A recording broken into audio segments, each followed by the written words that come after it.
Yun nga guys, at update lang tayo dito sa ating ginagawang paniksay. Yung mga bagong nanonood dyan, baka hindi pa kayo nakapag-subscribe, ay paki-subscribe yung aking channel at paki-hit yung notification bell para updated kayo sa ating mga video. Ito na guys, ang ginagawa na natin ngayon ay yung pinakang batch stock niya o yung kanyang kulata. At nagpuputol nga ako dito ng 1 by 1 na galvanized square tube.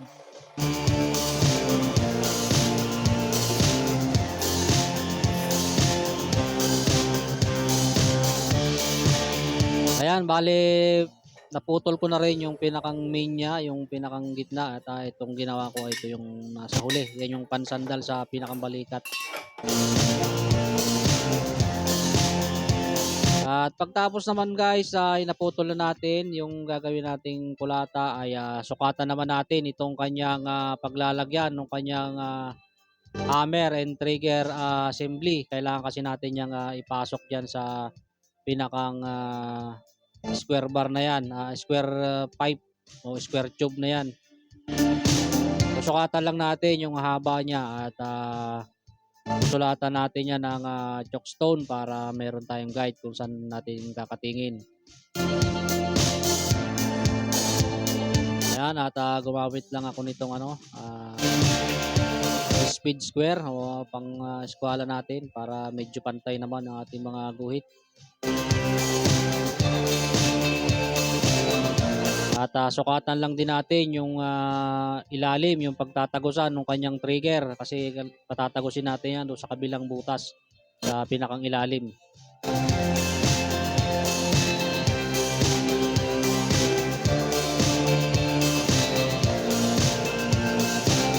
At ganun ulit, gamitin natin ang pinakang eskwela para mapantay natin yung mga guhit.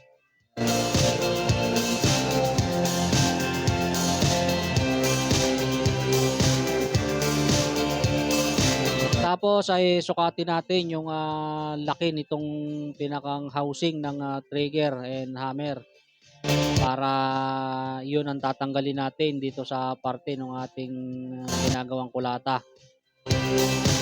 Kailangan kasi niya na makapasok siya dun sa pinakang gitna ng ginagawa nating kulata.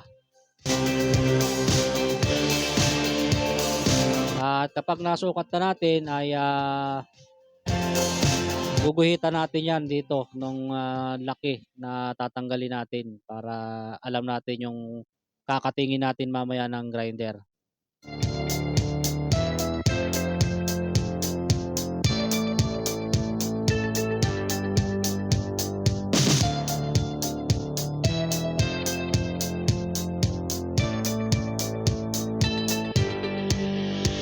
At yan guys, kapag nasukat na natin ay gamit lang tayo ng straight na flat bar o kahit anong basta tuwid para maguhitan natin siya ng tuwid at malaman natin yung guide natin mamaya ng pagdadaanan natin ng cutting disc.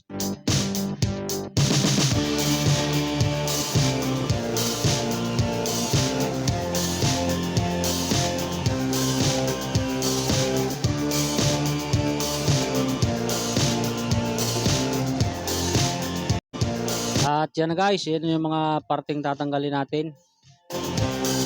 Ito namang sa ilalim ay tatansyahin ko na lang kasi hindi naman ganun kakomplikado yan. Kailangan lang nating mapatagos yung kanyang trigger dyan sa ilalim. At yan din yung tatanggalin natin mamaya. Okay guys, at simulan na nating katingin.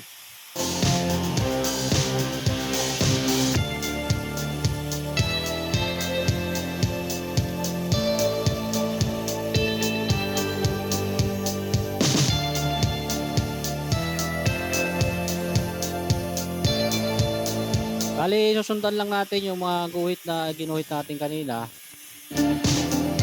Mismong yung linya ang kakainin natin ng cutting disc para pasok na pasok siya doon sa loob. Kasi kung medyo masikip, mahirap na maghasa mamaya.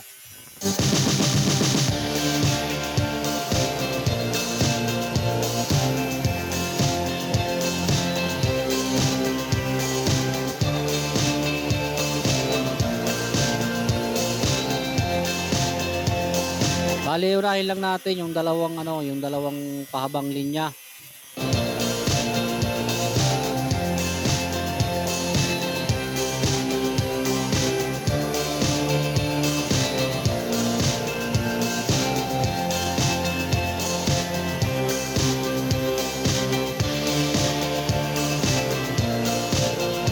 At 'pag natapos yung pahaba, ito namang, paputol naman, pa-cross.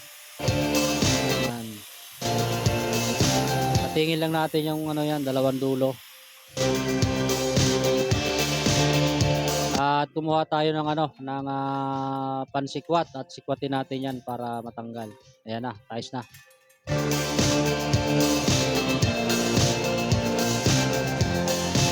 Tapos ganoon din yung ilalim at, tabasin na rin natin.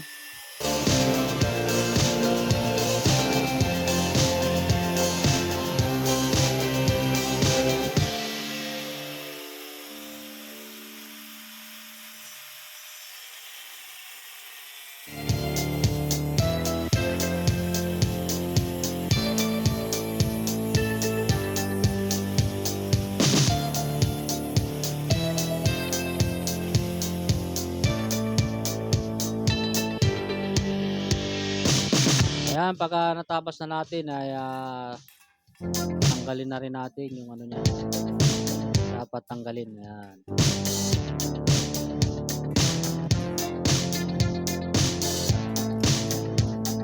Ayan at, susubukan ko lang kung pumasok na yung ano, ating ginagawa. Ayun, pasok naman siya.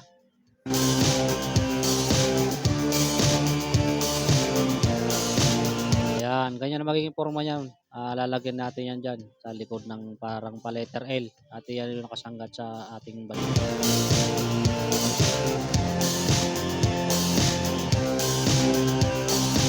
Ayan, ganyan ang forma. Mamaya we-welding natin yan. Bali, gagawa lang muna tayo ng ano, ng pansalo dun sa pinakang tangke ng ating baril para hindi siya kumibal o hindi siya sasayaw-sayaw dito sa ating ginagawang kulata. Puputo lang tayo nitong ano, tubo rin to na parang mas malaki siya sa ano 1/2 sa 3/4 yata ang sukat nito. Bali 1 inch yung haba tapos ay kalahati lang ng tubo ang kukunin natin. Parang ano lang siya na parang letter C para siya yung yumakap dun sa pinakang tangke ng ating barrel receiver, ganoon, para hindi siya ma-disalign at lagi siyang nasa gitna ng ating ginagawang kulata.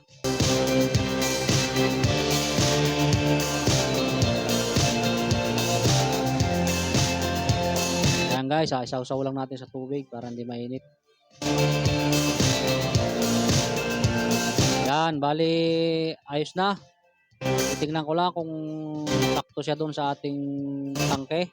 At okay naman, ganyan na magiging ano yan, yan nakayakap siya dyan.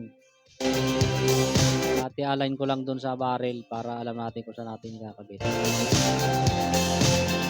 Yan guys, ganyan na magiging forma niya, nakalagay yan siya sa pinakandulo, parang guide siya para hindi kumibal yung ating kinakabit na baril.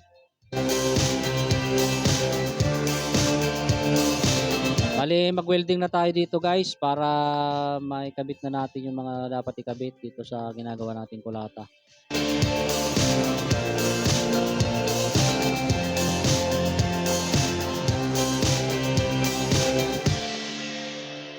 Yung dito sa huli guys, nilalagyan ko nung flat na ano yan, parang plain sheet para maging ano yan, pananggayan dyan mamaya para dun sa mga pin ng ating trigger and hammer.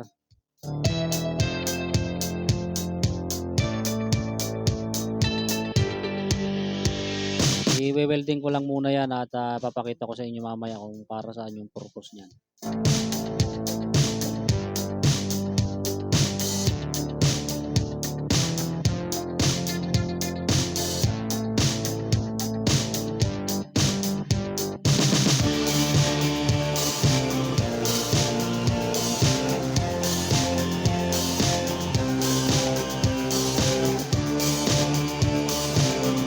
guys, yung kinabit ko na yan na dalawang flat na yan, yan yung tatama rito sa mga pin natin para hindi matanggal yung mga pin kapag nakakabit na yung ating baril dyan sa kulata. Tapos sunod na natin ikabit to yung ating ginawang kalahating tubo, yung parang letter C. Ang lagay niya ay dito sa bandang dulo. I-welding lang din natin yan dyan sa pinakang kulata para siya yung magiging tag-align ng ating baril na para lagi siyang nasa gitna.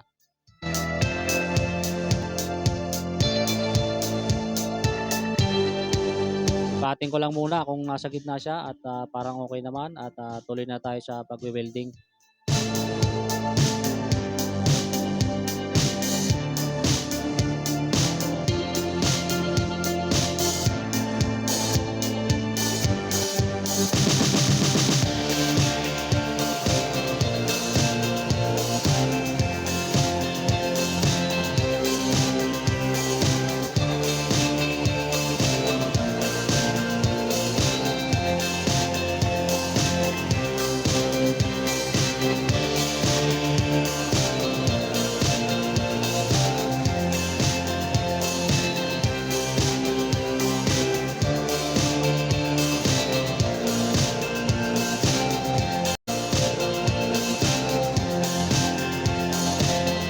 Yan guys, welding ko na rin tong pinakang sahulihan niya, parang yung pang letter L. At yan yung pansangga dito sa likod, yung sumasangga sa balikat natin kapag tayo ay namamaril.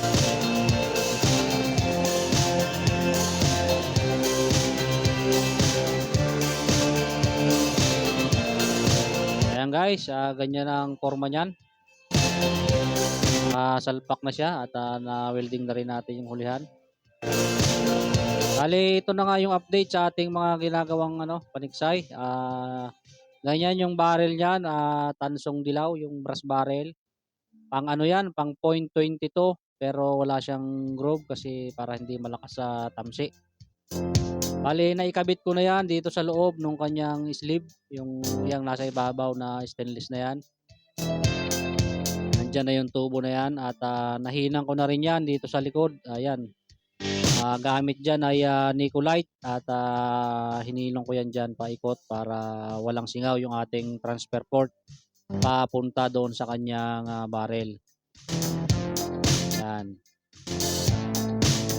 Tapos naitaking ko na rin yung kanyang sleeve dito sa kanyang tangke para nakapix na siya. Bali, hindi na tayo guys, hindi na tayo masyadong magtatagal dito sa ating video at update ko na lang kayo kapag natapos na itong ating ginagawang paniksay. Ganyan na magiging forma niya nan guys, at konti na lang, ikakabit na lang natin yung pinakang handle niya, trigger cover at saka yung brace dito sa huli. Para dun sa mga hindi pa nakapag-subscribe, paki-subscribe po yung ating channel at para updated kayo sa ating mga video. Maraming salamat.